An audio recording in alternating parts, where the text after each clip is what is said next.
I bought live fish eggs online, but would they actually hatch? This seemingly simple question started a journey with more hurdles than I was prepared for, but I had to find out. I wasn't sure if these eggs were even alive, but fish need water, so I knew what to do. In just a few days, the eggs started to develop, and then I saw it. Are those tiny eyes? This was really happening. The other day, while looking for ways to spend money, I stumbled across a website selling live fish eggs. You can't go into a PetSmart and buy fish eggs, so I had to try it. Would buying fish eggs online really hatch? A few days later, a mysterious package arrived at my doorstep with a sticker I had never seen before. Contains live eggs.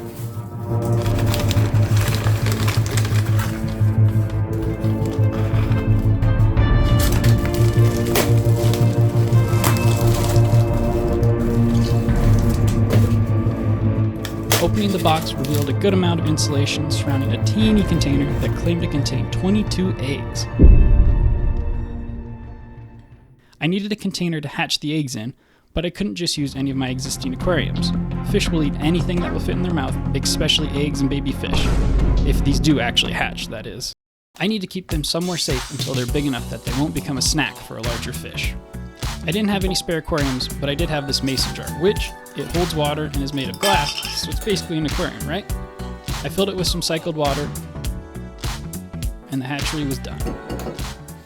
Now that I had prepared for the eggs, I cracked open the container, and there appeared to be a protective layer of peat moss.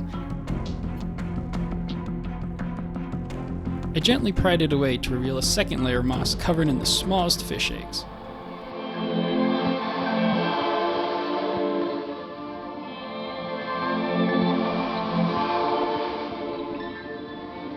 I was unsure what to do with the peat moss, so I decided to go all in, dumping it all into the mason jar and giving it a good stir. At this point, I wasn't sure if I had just made dirt soup instead of a hatchery. Luckily, it didn't take long for the moss to settle, leaving me with a moss-coated hatchery with a few of the eggs visible settled atop the layer of moss. Only a few days later, some of the eggs looked like they had eyes peering out from them. It may have been wishful thinking, but I thought this meant they'd be close to hatching. And sure enough, after days of staring at tiny eggs wishing for something to happen, it did. Little fries started to wiggle free, laying atop the moss and taking their first look at their new jarred world. They weren't too interested in swimming yet, but existence can be exhausting, so I knew I needed to get these little guys something to eat. I introduced a second mason jar. It may look like foggy water, but it's actually so full of tiny microorganisms that it looks like the water's cloudy. These little creatures are the perfect size for a baby fish snack. A steady diet of fog water had these little guys swimming in no time, and I knew it was time for them to move on from their mason jar home into a real tank. I grabbed a little tank and made a simple aquascape with some rocks and a big ball of moss so they'd have plenty of hiding spots, because moving from a mason jar to a real tank would be stressful. Now the hard part, moving them to their new home. I didn't plan this far ahead, but it seemed like a job for a trusty turkey baster. Gently sucking the fish up from the bottom of the jar and releasing them into the tank. It's far from elegant, but fish deserve roller coaster rides too. I kept this process up for the fish I could see, which ended up being 3 on the first day of fish transfers.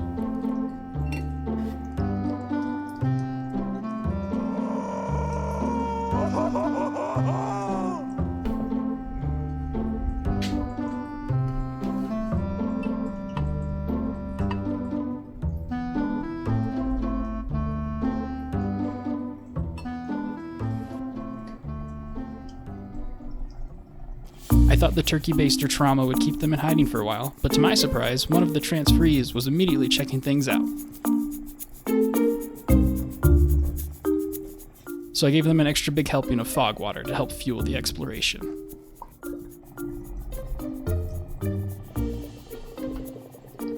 He seemed to appreciate it, and continued on the expedition, grabbing bites as needed.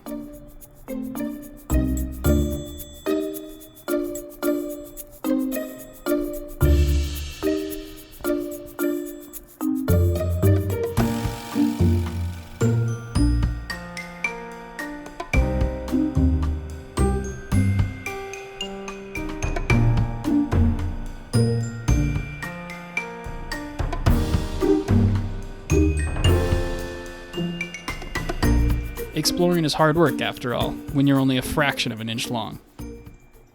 After his big day of adventure, I didn't see him for a long time and started getting worried, but it turned out he had a little cave in the rockwork that protected him from the filter. After a couple weeks of a steady diet of fog water, he was getting noticeably bigger. It was time to level up their food to something a little more alive. These are brine shrimp, more commonly known as sea monkeys. They may be tiny, but they are packed with protein, perfect for helping baby fish grow big and strong. Plus, their bouncy movement is irresistible to any fish's hunting instincts. I bought some eggs and made a hatchery from an old water jug and an air stone. And within a couple of days, I had thousands of brine shrimp hatchlings. Brine shrimp feed on plankton and other creatures that rely on photosynthesis, which means wherever there is light, the brine shrimp will follow in search of a meal.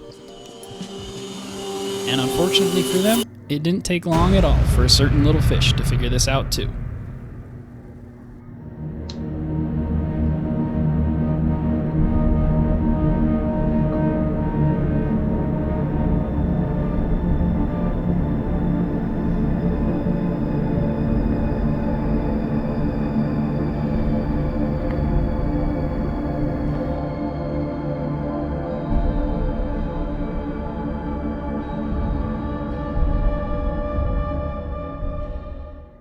With a belly that round, I'd say the hunting was successful. But even after a meal like that, he was still a small fish that wasn't ready for the big world of a community fish tank. So I kept up this feeding pattern for a month of hatching and feeding brine shrimp and trying to figure out where the latest hiding spot was so I could keep an eye on him.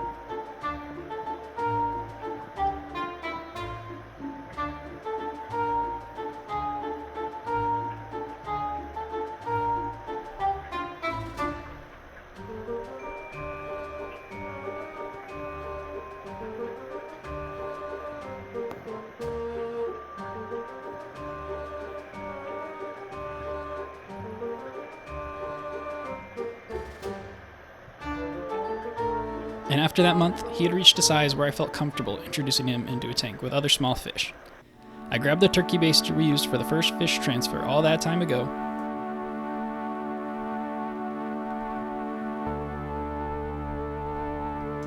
gently released him into the new fish tank,